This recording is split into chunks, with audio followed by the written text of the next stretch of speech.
Hey, it's Clay, and this will be a video chart on ticker symbol NVCN. We will take a look at the 30-minute time frame. Real quick, what do I mean by 30-minute in case maybe you're new to charts?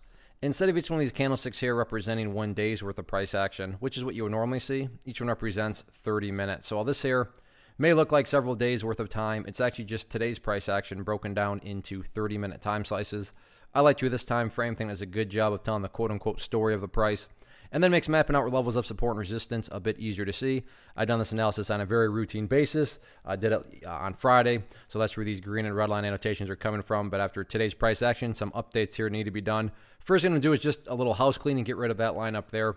Sure, it pertains to the chart. It's just not relevant right now. And from a presentation standpoint, I don't want to risk causing confusion because there's lines all over the place. So let's just try to keep this as straightforward and clean as possible, from an annotation perspective. The first update, though, that does need to be made comes from a foundational rule in charting, which states when levels of support are broken and closed below, they do tend to act as resistance. So going forward, 5 cents is now that newest area of resistance. For those of you that have watched the past videos, you've heard me talk about 5 cents over and over again, and it did do a really good job of holding as support.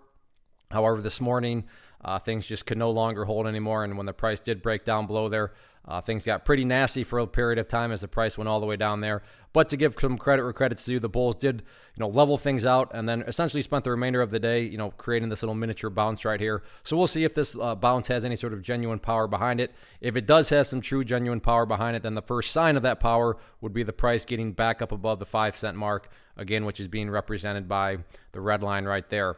What about areas of support? So where are some potential areas where the price could be headed if this current sideways price action does not hold strong? Next key overall area right here at essentially 4.5 cents, which is right where I guess the price bounced today. You look back here and you can see quite a bit of history right around that area. So here's a classic example of this former area of resistance. Resistance now acting as support. That's just a foundational rule in charting also. When resistances are broken, you want to see them act as support, and that's exactly what happened here. So 4.5 cents, key level of support going forward, and now 5 cents, that key level of resistance. The week is young, still 4 days left, so we'll see how the bulls unfold. One of the biggest questions that I get is, hey Clay, how do you find the stocks that you trade? So what I've done is put together a free resource guide where I talk about the tools that I use to locate stocks that I find interesting and think may have potential. So if that sounds like something that could add value to you as a trader, then click on the image that is up on the screen right now and I will email you the guide. The guide itself is very short and to the point, and best part, it's completely free. Thanks for watching the video. Let me know if you have any questions.